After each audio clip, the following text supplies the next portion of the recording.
So in today's lecture, we will discuss about the HDL role in design cycle and the simulation tool, synthesis tool and placement and routing tool. These tools can be used with the system design.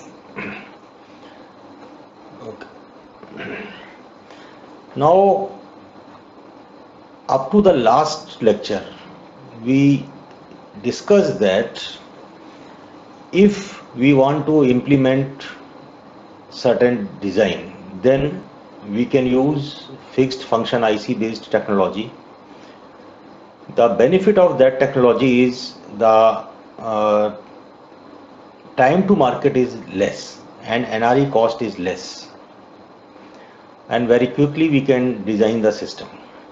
But the disadvantage is the size of the system will become bulky because we have to take the pre-designed ICs which are available in the market, and those ICs are used for the designing purpose.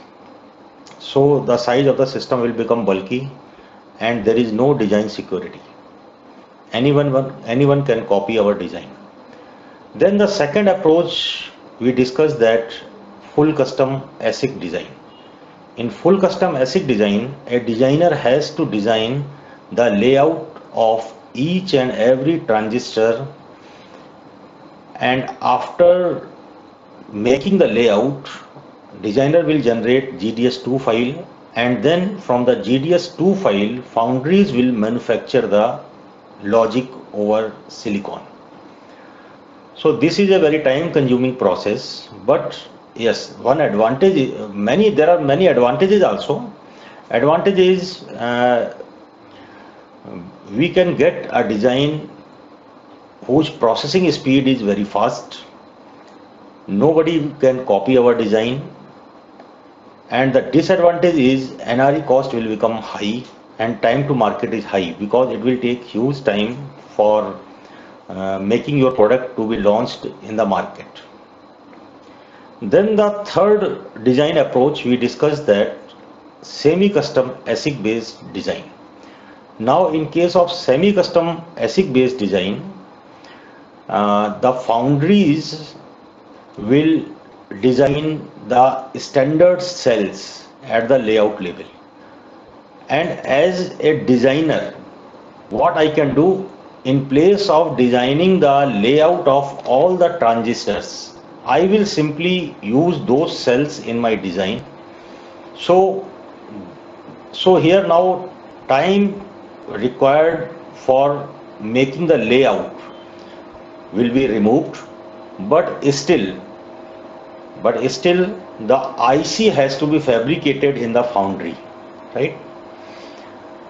Now here, when we are using the semi-custom ASICs, now the role of HDL will begin. Now what is the meaning of HDL? HDL means hardware description language. It is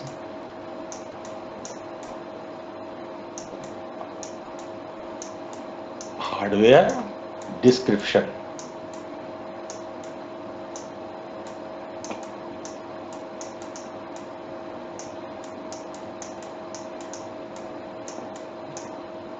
language.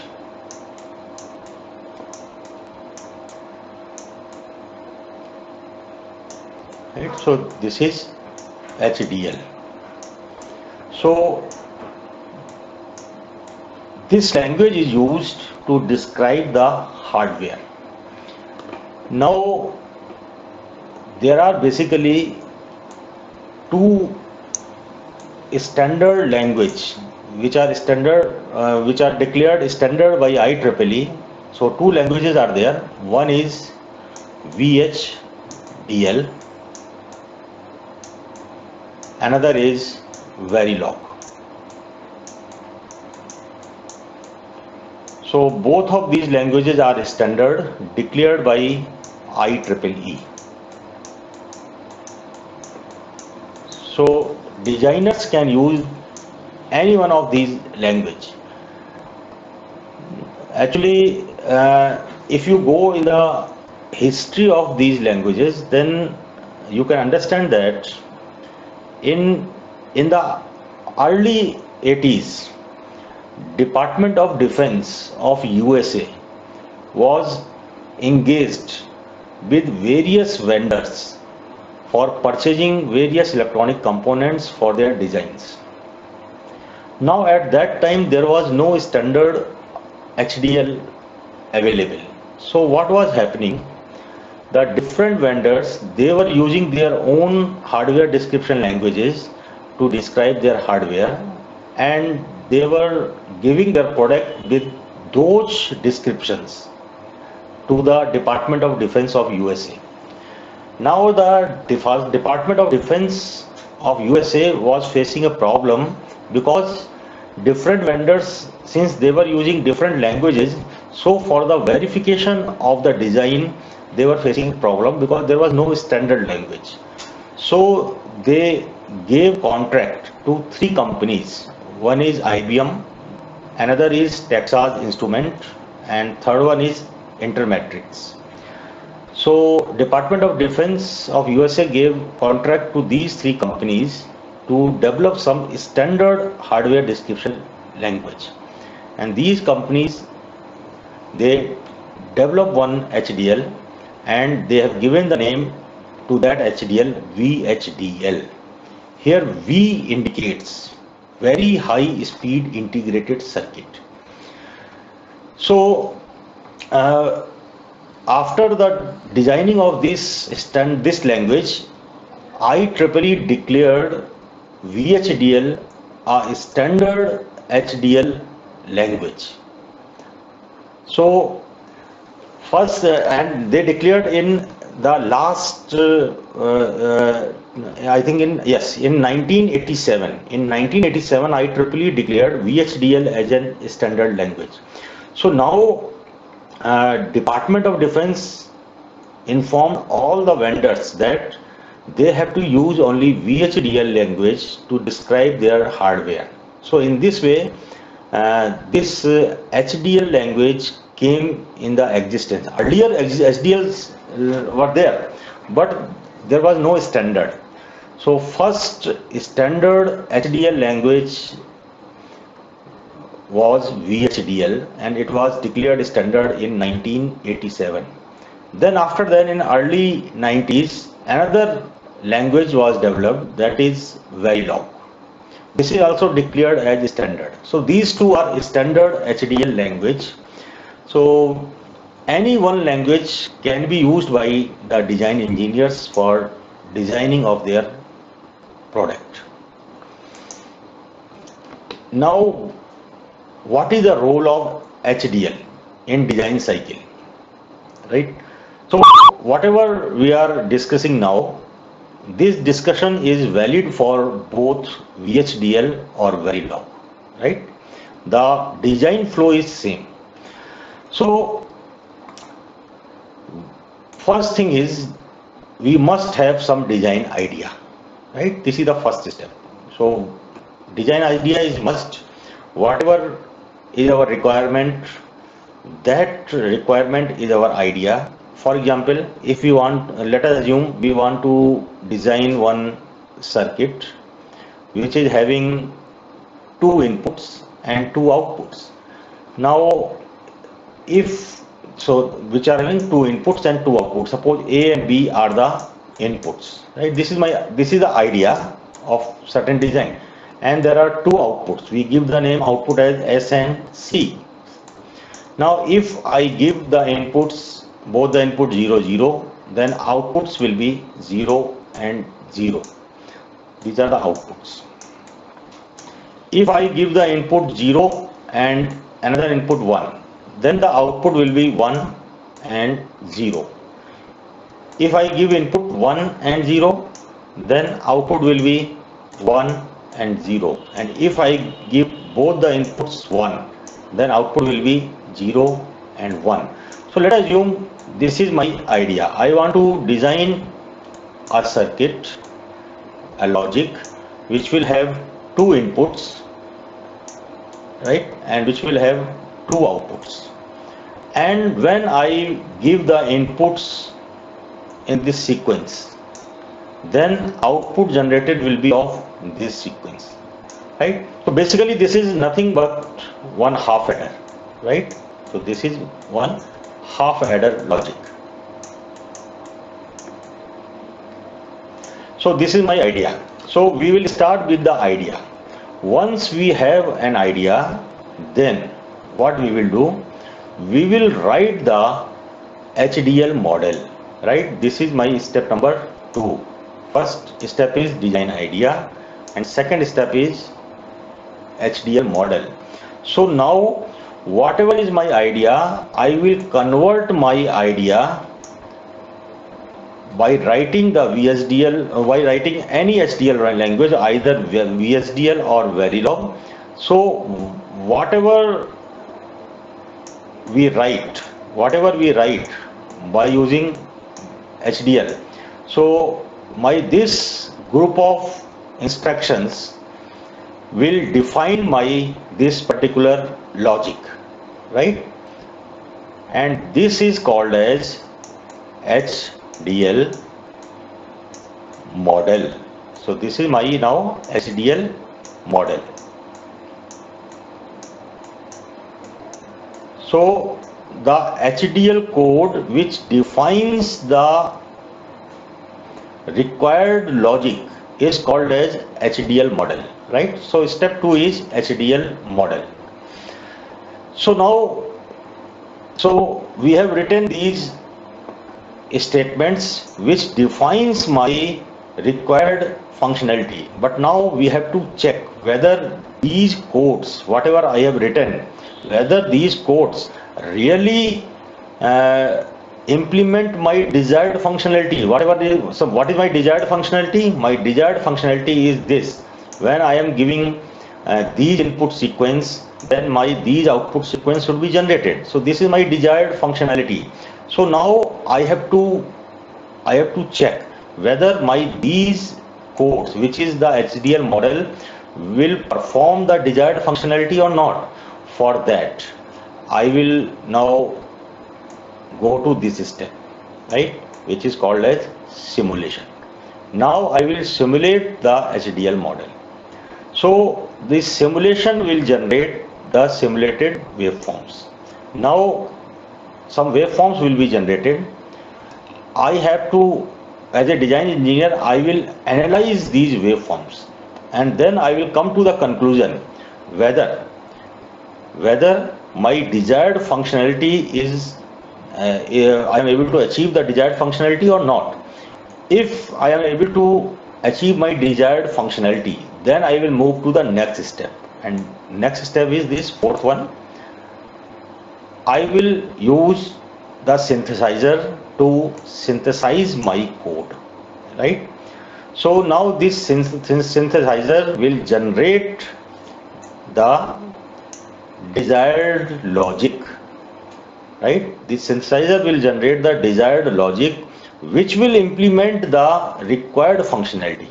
And once the logic is generated, right, once the logic is generated, then finally we will implement that logic in the circuit. So circuit implementation will be completed.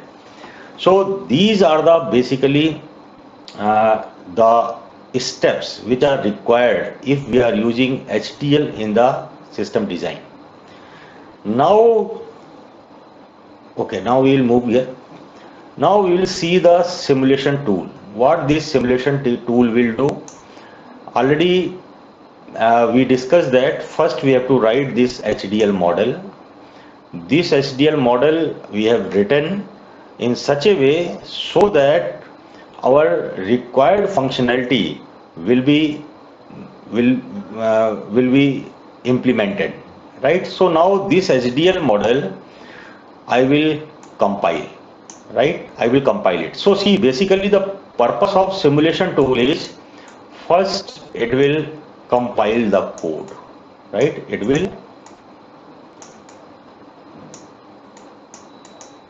compile my HDL model, right?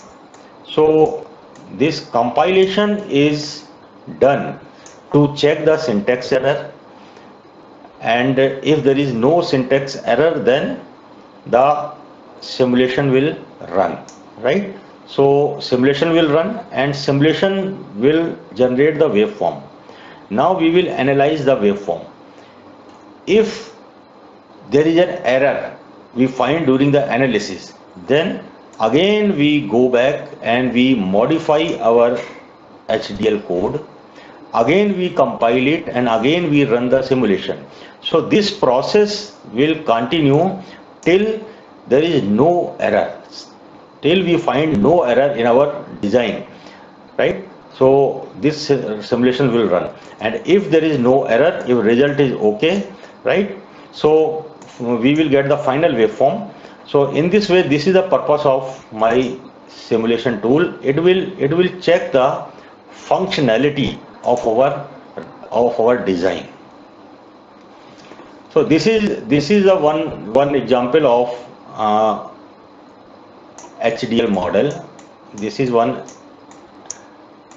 HDL model, right? And to write this model, I have used Verilog code, right? I have used Verilog code. You can write this HDL model in VHDL also. So both Verilog and VHDL can be used for the same purpose. Only thing is the approach will be different. There is a different syntax for the VHDL and different syntax for the Verilog, but final job will be same. So right now you don't go in the detail of these codes, but simply I will tell you this module is a keyword, right? Module. So whatever code we are writing, those codes will be written this module and end module, right? Right. So module and end module, between these two keywords we will write the codes. Now here after module I have written half_adder. So this is the name of my HDL model, right? I have given the name to my model half_adder. Now this see what this module will do. It will just tell us that how my system is connected with outside world, right? So name of my system is half_adder,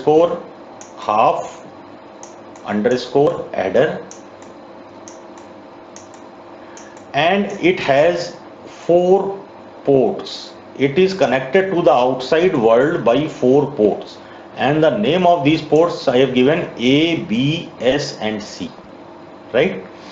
Now out of these ports, which port is my input port and which port is my output port, that I have defined here by this keyword input. Input A comma B. This will indicate that I am having the ports whose names are A and B, and these are my input ports. Now with output S comma C, here I am declaring that I am having 2 output ports, and name of these output ports are S, which indicates sum, and C, which indicates carry, right? And then I have written here XOR, right?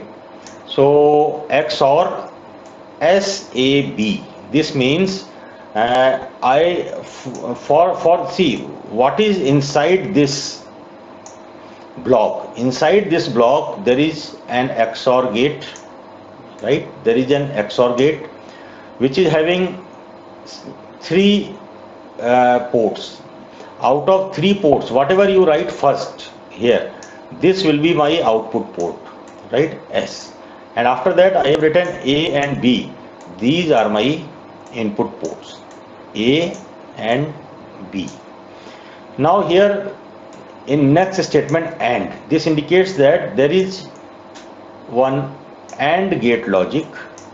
again which is having 3 ports, right? Whatever I write first C, this is my output port, and whatever I write after C, A and B, these are my inputs A and B, right? And then AND module.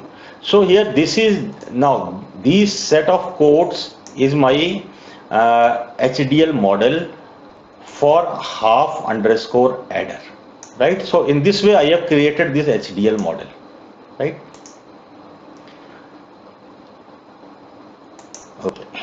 Now after creating this HDL model, I will compile it, right?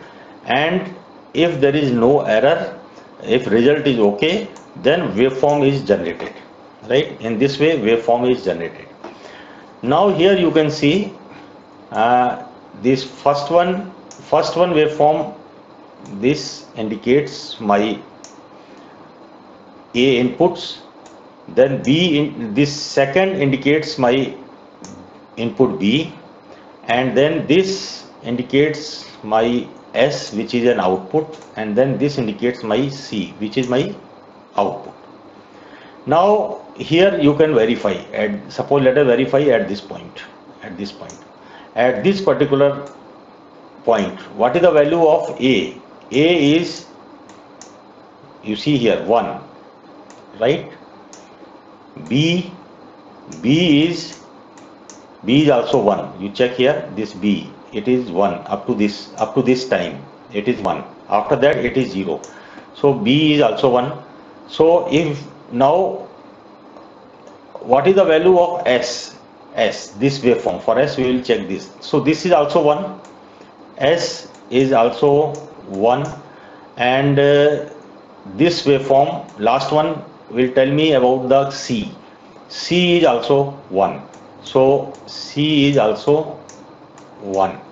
So this waveform tells me if A is 1, B is 1, S is 1 and C is 1, which is my desired functionality. Whenever I will give the inputs B is equal to A is equal to 1 and B is equal to 1, then S will also 1 and C is also 1. So in this way, from this waveform I will check all the conditions. If I am giving A, now you can see here at this point, right? At this point the value of A is, now in place of 1 it is 0.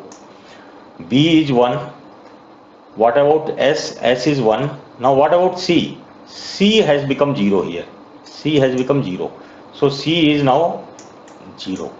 So if I am giving inputs 0, 1, then output I am getting S is equal to 1, C is equal to 0. So in this way I will verify the waveform. I will do the analysis. Now if I find that my analysis is meeting our desired functionality, then this means that our code is okay, it is working fine. So this is the purpose of simulation tool. It will check the functionality of our design. Then we will move to another tool, and this tool is called as HDL synthesis tool. Now here what will be done? This is the synthesis tool. Input to the synthesis tool are the 3 things. 1, information about the device, right? Information about the device means where exactly we are going to implement our design. This means here we are giving the information about our target technology. This is called as target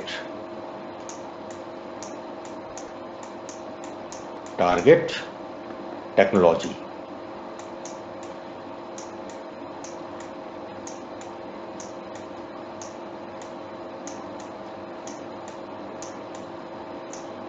Right? So information about the device means we will give the information of our target technology, means where exactly we are going to implement our device, right? For example, now suppose we want that we want to implement our design uh, over the silicon, right? So now what will be, we are talking about semi-custom ASIC now, right? Because the role of VSDL, role of HDL will begin with semi-custom ASIC. So now what we will do, we will mention here the libraries, right? We will mention here library of foundries, of foundry. What is the meaning of library of the foundry? Means we already discussed during the semi-custom ASIC that the foundry people will design the standard cells, right? So they have designed the cells. Suppose this is cell 1 and this cell is designed at the MOSFET level to perform the operation of XOR gate, 2 input XOR gate. So the name they have given XOR 2. Now this is the cell 2, this is the cell 2, and let us assume this is the name they have given and underscore 2. So this cell will perform the logic of 2 input AND gate, and all of these, so like this they are having many cells, they have designed many cells at the MOSFET level, okay? They have designed many cells at the MOSFET level. So, and all the cells they will compile in one folder and they will give the name to that folder, and that is the library, right? So what is the library? Library contains all the cells which are pre-designed at the MOSFET level by the foundries, right? So now here information about the device, it means information about the target device. Here we will mention about this library, right? That I am going to implement my design in this particular technology, right? In this particular cells, okay? So this information I have given. Now HDL model, already we have created in the first step HDL model, this, and the third information which we will give to synthesis tool is design priority. So area or speed, design priority means whether we want to implement our design in minimum area, this may be my priority. I want to consume less area, right, for the implementation of my design, or I want to implement my design so that it should perform the operation in minimum time, means speed should be fast. This may be another priority. So now I will give this information, my design priority, whether I want the small area or I want the high speed. So these information I have to provide to synthesis tool, right? So now here synthesis tool will have 3 inputs. One, information about the device, target technology, HDL model, and design priority, right? So, and these 3 inputs will be given to synthesis tool.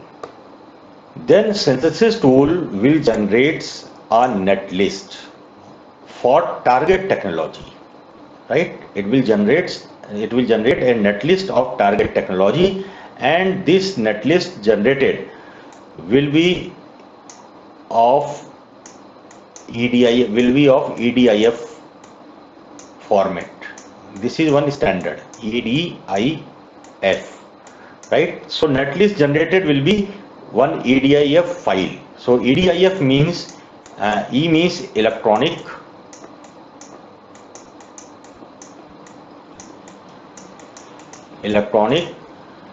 design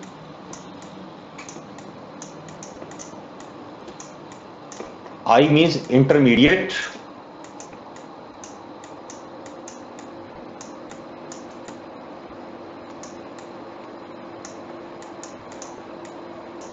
intermediate format. So E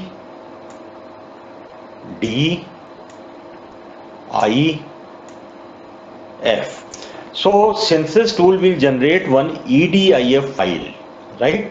And this EDF file is basically contains the information about the net list, right? So net list means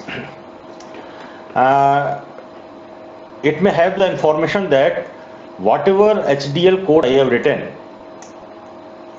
to implement that HDL code I may require one XOR underscore 2 cell. I will require one AND underscore 2 cell, and these cells are interconnected in this way, right? So this is S and this is C, this is A and this is B. So this is one net list.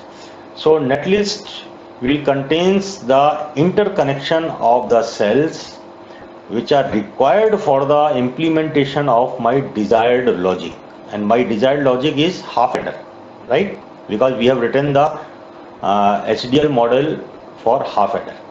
So this type of, now here you just again I want to just inform you here that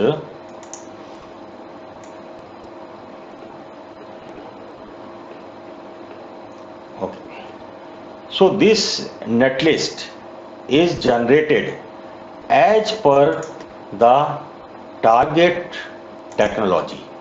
Now what is the meaning of target technology? First thing I already explained. Target technology means as per the cells designed by certain foundry. Let us take one example. Suppose these are the cells XOR2, XOR and 2 and many other cells are designed by foundry X, right? So now these ultimately your design will be fabricated over the silicon by the foundry. So let us assume this foundry is having the capability of to implement a MOSFET of, let us assume, 5 micrometer. So this is the technology. This is the technology. So foundry X is having a technology of 5 micrometer. 5 micrometer technology means they can implement a MOSFET of minimum channel length of 5 micrometer. So what is the channel length? Channel length already I explained you. Suppose this is a MOSFET, right? We will take one example of NMOS, right? Suppose this is N plus region, this is N plus region, and this is P substrate.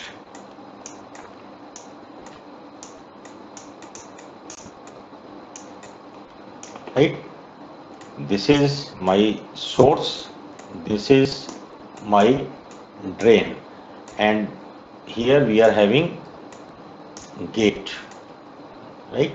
Now you see, what is the channel? Channel means the distance between source and drain. So this distance, right? This distance is my channel.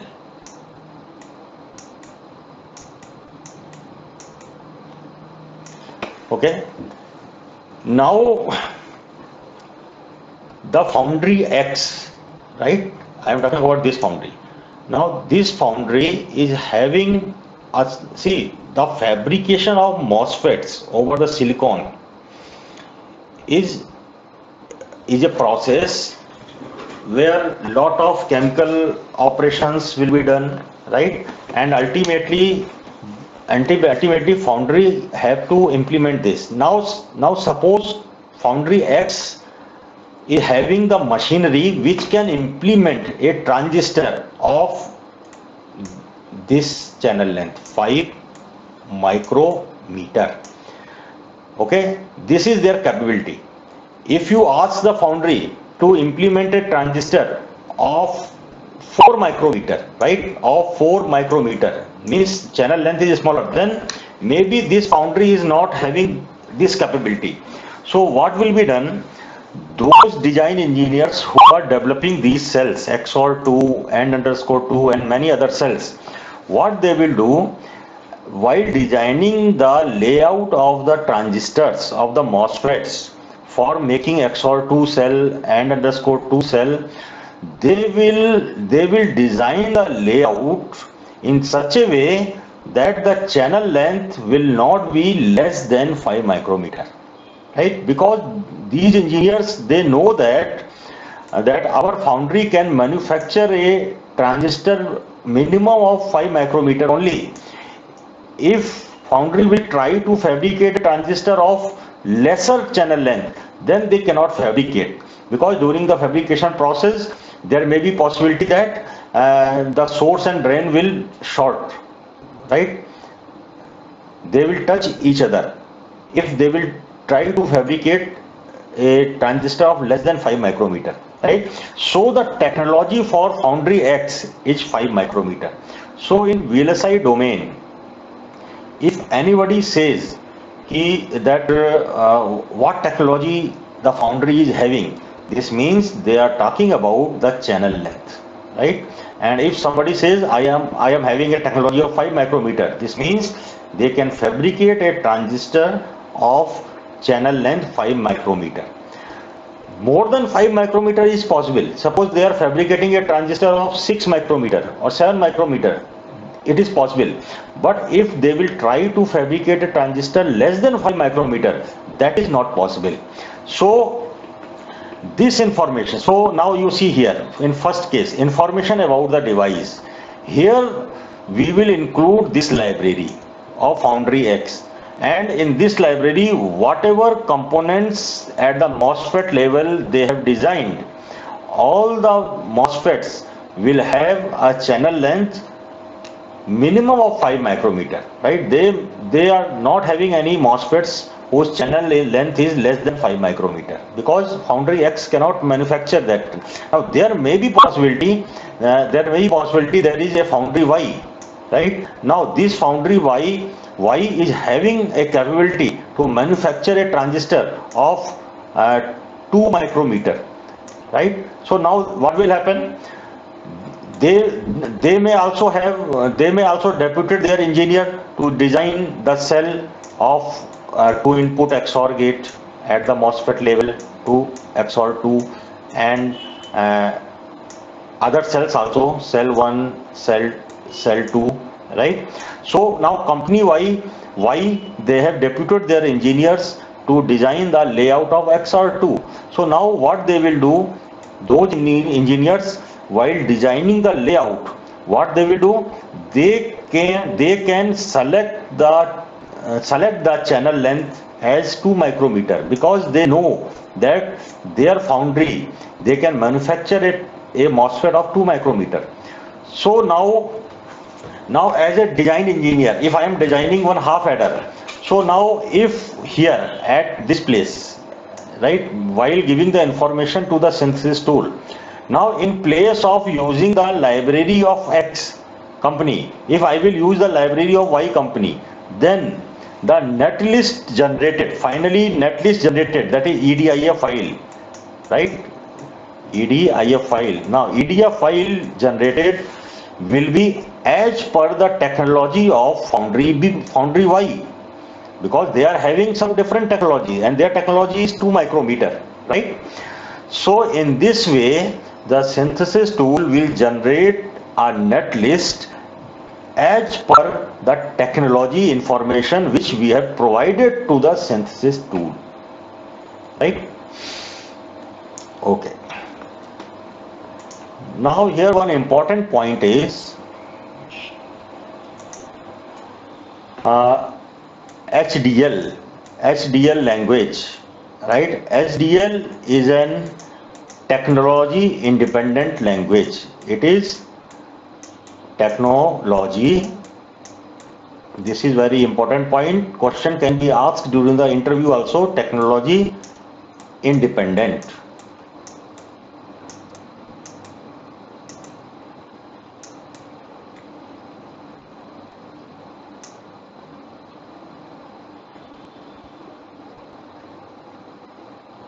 Independent, right? Technology independent. So, and HDL is a technology independent. What is the meaning of this? The meaning is, see, when we are writing this HDL code, at this time, I will not mention anything about the technology, right? At this time, I will not mention anything about the technology. Now, when I will do the synthesis, here at this time during the synthesis, I will mention the technology, that my this HDL code I am going to implement in the technology of Foundry X, where the channel length can be of 5 micrometer.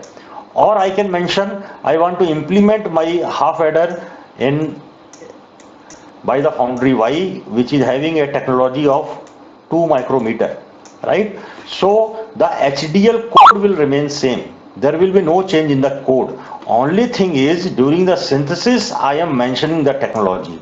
So whatever HDL code I have written, right, the same HDL code can be used for 5 micrometer technology, same can be used for 2 micrometer technology, or same can be used for 1 micrometer technology, right? That's why HDL language is a technology independent language, right? While writing the code, there is no need to mention the technology. So what benefit we are getting here? See, as per the Moore law, what Moore law says, after every 2 years, on an average, after every 2 years, technology means the people will fabricate double number of transistor. For example, today, right? For example, today a company is having a technology of 5 micrometer, right? Then, so again you remember what is the meaning of 5 micrometer? They can manufacture a transistor of minimum channel length 5 micrometer.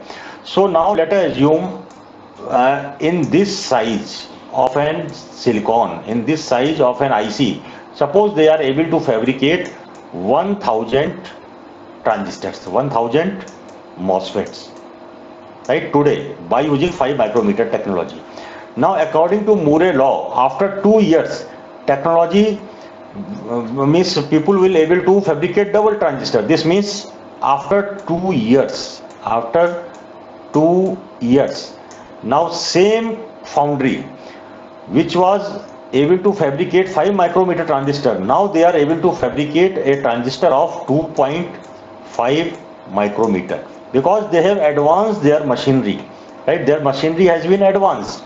So now what will happen, in the same dimension of the IC, since the size of the transistor has become half, so now we are able to fabricate double transistors. Now we are able to fabricate 2000 MOSFETs in the same dimension, right? So now what will happen, suppose today I am using the one HDL code of my half adder, whatever code I have written, I have shown you earlier, same I am using that code, right? So now while synthesis, what I will do, I will give the information about this 5 micrometer. Then a layout will be, then a netlist will be generated as per 5 micrometer technology. But after 2 years, right? After 2 years, now I will use the same code. There is no change in the Verilog or VHDL code, no change in the code. Only thing is, during synthesis, now I will mention 2.5 micrometer technology. So a netlist will be generated according to 2.5 micrometer technology, right? So here you can see, same code can be used for 5 micrometer technology or it can be used for 2.5 micrometer technology. This means The HDL code is technology independent. It does not depend upon the technology, right? So this is the power of HDL code, right? Because you see, here we are talking about half adder or full adder only, but in reality, if we talk about the VLSI, then in VLSI, millions transistors are to be fabricated over a silicon, right? Now for writing the code for those million transistors, right, for those complex design, we may have take more time, right? So now let us assume we have taken 2 months to develop the HDL code for certain design. Now the same code will be applicable today, tomorrow, after 1 year or after 2 years, right? There is no need to again invest time on that code because code will remain same. Only thing is, if technology has changed, then during the synthesis we will mention about that technology. We will mention about the library of that technology. That's all. So this is about the benefit of HDL, right? Now, okay. Now what will happen? We have provided the information about the target technology, HDL code and design priority. Then we will run the synthesis tool. A netlist will be generated in the name of EDIF file. EDIF file is a netlist file, and like this, right? We take the same example of half adder. So now this netlist is generated. So this netlist will inform us that one XOR underscore 2 cell is used, one AND underscore 2 cell is used, and how the inputs and outputs are interconnected with these cells. So all these informations are there in netlist file. Okay. Now after this we will move to another tool, that is place and route tool. So the input to the placement and route tool is the netlist. So whatever netlist is generated, that is EDIF file. So this file and timing constraints, right? Suppose here you can again mention the timing constraint, means in my design this operation should be performed in this much time. So these timing constraint will also be mentioned. These two will be the input to place and route tool, and finally place and route tool will generate. So basically place and route tool will generate two types of files, right? One file is GDS2 file, right? So once GDS2 file is generated from place and route tool, what we will do, GDS2 file we will send to Foundry, and Foundry will manufacture this IC, right? It will manufacture this IC and we will get our product. So but still there is the IC manufacturing process. This process is still there, right? But now the placement and route tool can also generate another type of file, and that file is called as bitmap file. It is called as bitmap file, right? Now this bitmap file can be used to implement your design in PLDs or FPGA, right? So what will happen? See, in case of GDS2, you have to send this GDS2 file to Foundry. They will manufacture. But if you have generated bitmap file, then this bitmap file can directly download it in these PLDs or FPGAs, and immediately you can get your desired hardware. Whatever hardware you want to manufacture, that hardware can be designed immediately, right? So there is no need to manufacture the IC. So now this work, Foundry work, is now removed. If you have generated bitmap file, then within the seconds you can fabricate your design, right? So this is about the role of HDL, right? So see, if you are using full custom ASIC, full custom ASIC means each and every transistor's layout is designed by the engineer. So you will design each and every transistor layout, and then you will manufacture the IC. But in case of semi-custom ASIC, now what we will do, we can use the HDL language. We will write the HDL code. Then during the synthesis, we will mention the technology, whether we want to manufacture our product from the foundry X. Then in this case, we will mention about the library of this foundry, or if you want to implement your design in PLDs or FPGA, this information you provide during the synthesis. So depending upon these informations, ultimately either GDS2 file will be generated or bitmap file will be generated, right? So right now you don't have the information about the PLDs and FPGA. So in next one or two lectures we will discuss about these PLDs and FPGA also, right? So this is about the role of HDL in system design.